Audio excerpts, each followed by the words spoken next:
Good day mga ka-sports natin dyan. Kamakailan nga lang ay sumabog ang issue na di umano ay nang isnab na naman si Boss Dina Wong. Ang katotohanan ay ating aalamin. Sa totoo lang si Boss D ay hindi naman nakilala sa kanyang angking kagalingan dahil kung tutuusin ay wala pa nga siyang napatunayan pagdating sa pro at kahit isang special award or individual award ay wala pa ngang natatanggap si Boss Dina Wong, pero hindi natin maikakaila na malakas talaga ang hatak ng karisma ni Boss D sa kanyang mga tagahanga dahil marami itong supporters at milyon rin ang kanyang followers. So ibig sabihin sikat talaga si Boss D kahit hindi siya ganoon kagalingan. Bagamat may ibubuga naman siya sa loob ng court at meron rin siyang angas, pero sa kasalukuyan ay wala pa nga siyang award kahit isa. Pero kung tutuusin, si Boss D ay mas sikat pa sa mga sikat na setter dahil nga si Boss D ay minahal ng masa. Aalamin natin ang buong katotohanan sa pang-isnab ni Boss D or kinakailangan lang talaga ng katahimikan ni Boss D or tinatawag ng privacy. Alamin ang buong detalye, pero bago ang lahat, subscribe ka muna. Click ang ating notification bell para lagi kang updated sa lahat ng issues sa volleyball. Susunod na!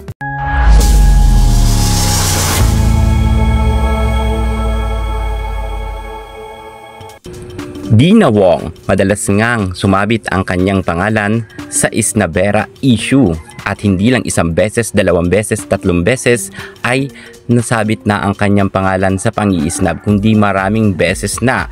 Ilan na nga dyan yung nagbakasyon siya at mayroon pa nga dito na talagang inaabangan siya ng kanyang mga fans at hindi niya nga ito inintindi. At nakisawsaw nga rin dito si Rendon Labrador noon at meron pang isang eksena na nasa mall nga ang isang fans niya at tinatawag nga si Boss D, ngunit hindi ito pinansin kahit na dumaan sa kanyang harapan. At isa pa dito mga ka-sports, yun isang binatilyo noon ng nasa bakasyon si Boss D na lumapit rin sa kanya ay hindi niya rin ito pinansin. So talagang ang pinaka-issue talaga kay Boss D, sinasabi nga na may pagka-attitude raw.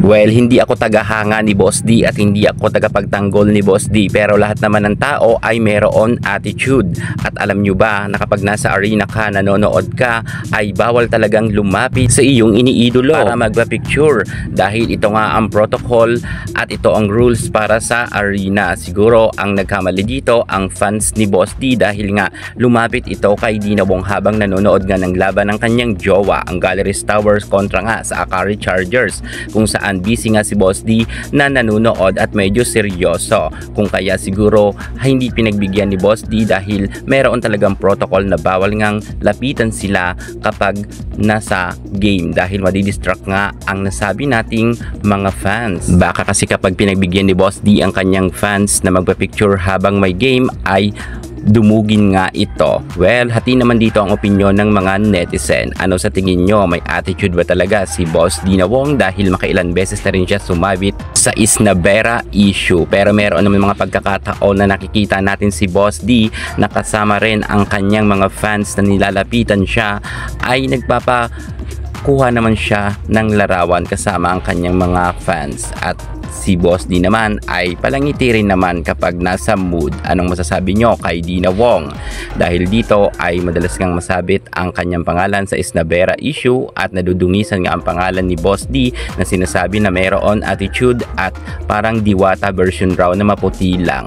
Kayo, may attitude ba talaga si Boss D or sadya talaga na gusto lang ni Boss D ng privacy? Comment naman kayo sa baba. Yan muna pinaka-latest natin sa mundo ng volleyball. Thank you so much. God bless.